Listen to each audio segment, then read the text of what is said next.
Oui, voilà, bien sûr. Bien, merci beaucoup, Fabien Lefesse. Votre film est vraiment étonnant. Quant à nous, on se retrouve demain avec un invité épatant que je vous propose, comme d'habitude, dans cette émission, de découvrir maintenant chez lui. Voilà, à demain.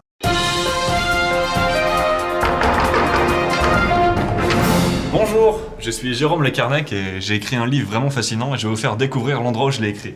Rentrez. C'est par ici, donc je vis avec mes colocataires, donc c'est un peu le fouillis, hein, je m'excuse. Donc là c'est dans ma cuisine, mais rentrez au salon. Je pousse ça, voilà. Donc bah voilà, c'est principalement ici que j'ai écrit mon roman. Parfait, Régis. Oui, bah c'est donc ici, dans le canapé, ou sur cette chaise, sur cet ordinateur. En fait, bon, j'étais paralysé, donc ma colocataire, en fait, elle tapait pendant que je dictais. Ça m'a beaucoup aidé parce que... Par toi, Régis. Parce que je souffrais beaucoup. Enfin, c'est vraiment un peu comme une punition divine qui m'accablait. Enfin, une punition divine, je me permets ça parce que je ne sais pas si Dieu existe. Enfin oui, vraiment, telle est la question. Dieu existe-t-il? Non, coupe, on recommence, c'est trop chiant là.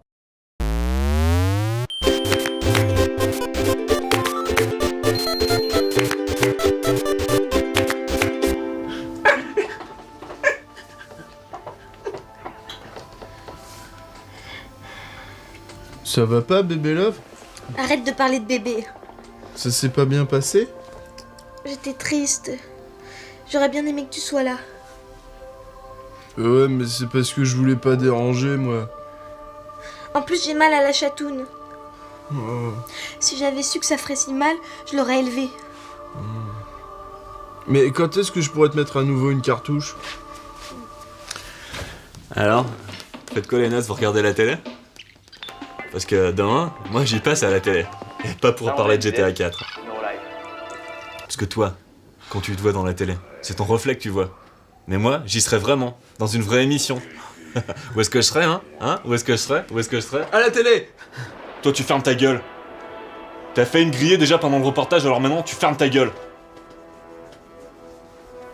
Bon, là, je vais faire un peu de yoga pour me détendre avant l'émission de demain.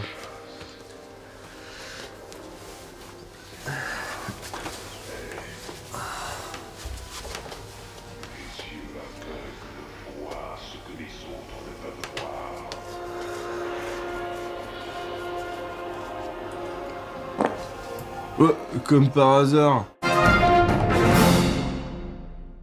Et c'est comme ça que j'ai acheté 2 taureaux. Ouais, je comprends. Et donc, je vous remercie, Yvan avec un nid. Votre dernier succès, donc, la fête à la quéquette, pardon, sorti en avril 2009, un grand succès, d'après moi, largement mérité. Donc, merci encore. Et maintenant, notre nouvel invité. Bonjour, Jérôme Le Carnec. Oui, c'est ça, bonjour. Oui, vous venez de sortir donc un ouvrage que l'on va voir tout de suite à l'écran, Le fascinant destin de Jérôme Le Carnec. Alors, peut-on dire que c'est une autofiction? En fait, c'est vraiment bel et bien un livre sur ma vie qui est vraiment, on peut dire, fascinante. Vraiment. Oui, mais enfin, en tout cas, moi, ce qui m'a surtout fasciné dans votre livre, c'est ce personnage de Dark.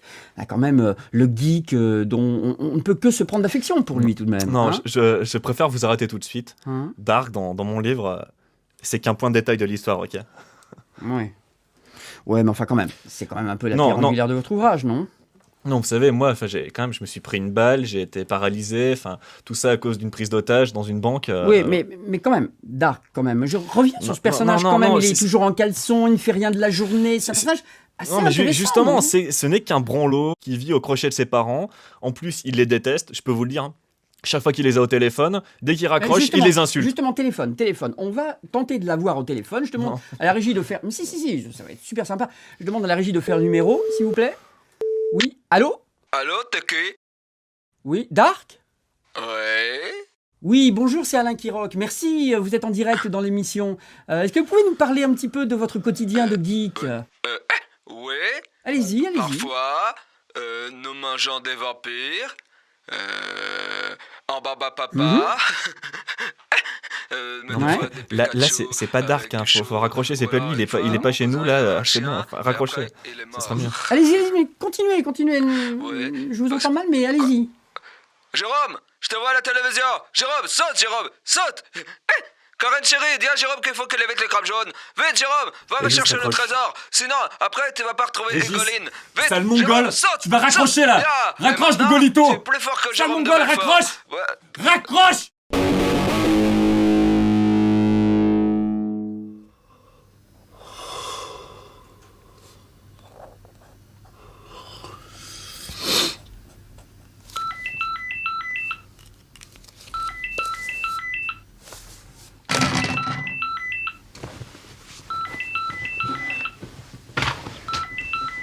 Non.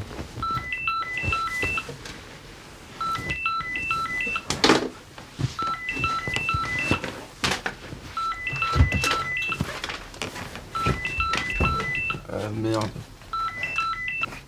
Allô? Allô Benjamin, c'est maman. Papa et moi on t'a vu à la télévision. À la télévision elle a dit que tu nous aimais pas. Qu'est-ce que c'est que cette histoire Benjou? Ton père il est très énervé, il a cassé une chaise. Comment? Avec son pied, rappelle-toi, il avait fait la même avec la boulangerie de Monsieur Pizetta quand il avait mis la mayonnaise dans son pamagna.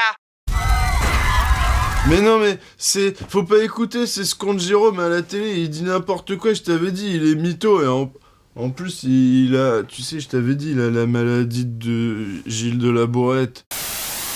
Raccroche, mongol, sale mongol. Jérôme, Putain, quand t'as Régis, fait ça, raccroche. ça Mais relâche foutez-moi la ton paix, vous sale mongol. ouais, Putain, vous je êtes sais, tous des bon. collabos. Ça va vite, ça Mongol. va. Jérôme,